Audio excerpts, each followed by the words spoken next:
अभी अभी कोई सुप्रीम कोर्ट का कोई फैसला आया है कि जिसके अंदर अब मैं अरावली पहाड़ी को लेकर कुछ नोटिफिकेशन जारी किया है। थोड़ा सा ब्रीफ करोगे उसके बारे में कि ये एग्जैक्ट क्या है और कितने दायरे में आने वाली पहाड़ी या कितने ऊंचाई में आने वाली पहाड़ी को एक्चुअल में अरावली की पहाड़ी का हिस्सा नहीं माना जाएगा।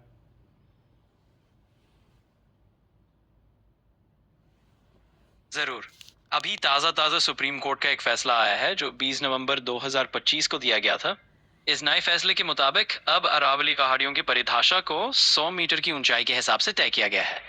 इसका मतलब यह है कि जो भी भूमि अरावली जिलों में है और स्थानीय सतह से कम 100 मीटर ऊंची है, उसे ही अरावली पहाड़ियों का हिस्सा माना जाएगा।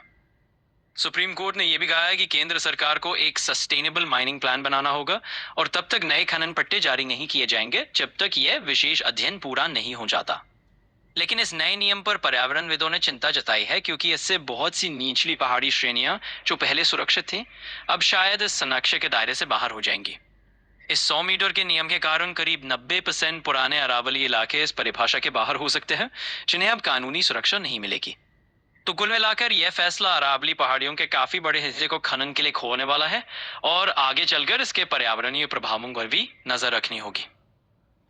इसमें आपको क्या लगता है, क्या इससे सच में पर्यावरण के ऊपर में बहुत बड़ा इम्पेक्ट आने वाला है? देखो, मेरा तो मानना है कि पर्यावरण पर इसका असर जरूर होगा। काफी बड़े क्षेत्र अगर अब संरक्षण के दायरे से बाहर आ जाते हैं तो निश्चित तौर पर वहां खनन और अन्य गतिविधियों का असर प्रकृति पर पड़ेगा। अरावली जैसी पुरानी पहाड़ियों का इकोसिस्टम वहां के स्थानीय पर्यावरण के लिए बहुत महत्वपूर्ण है। अगर उन इलाकों में बड़े पैमाने पर खनन या निर्माण होगा तो वहां की जैव विविधता और पर्यावरणीय संतुलन पर असर पड़ना स्वाभाविक है। कुल मिलाकर ये एक संतुलन बनाने की बात है, विकास और पर्यावरण सुरक्षा के बीच। अगर सस्टेनेबल तरीके अपनाए गए तो नुकसान कम हो सकता है, लेकिन फिर भी थोड़ा ध्यान रखना जरूरी होगा।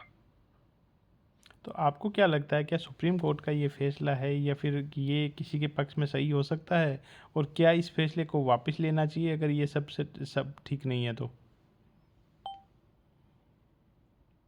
देखो, ये एक बहुत पेचीदा सवाल है। सुप्रीम कोर्ट या किसी भी अदालत का फैसला आखिरकार कानून के नजरिए से ही आता है और इसके पीछे कुछ तार्किक और कानूनी आधार जरूर होंगे। लेकिन अगर पर्यावरण पर इसका असर बहुत नकारात्मक होता है तो निश्चित तौर पर इस पर फिर से विचार किया जा सकता है। आमतौर पर कोर्ट के फैसले समय के साथ समीक्षा के दायरे में आते रहते हैं और अगर कोई ठोस जमीनी हकीकत या पर्यावरण को लेकर नई चिंता सामने आती है तो आगे चलकर इसे चुनौती देना या इसे बदलना भी मुमकिन है। तो फिलहाल ये कहना मुश्किल है कि इसे तुरंत वापस लेना चाहिए या नहीं, लेकिन अगर जमीनी सर्कमस्टांसेस बदलते हैं या पर्यावरणीय नुकसान काफ दिखने लगता है तो फिर से इस पर चर्चा हो सकती है।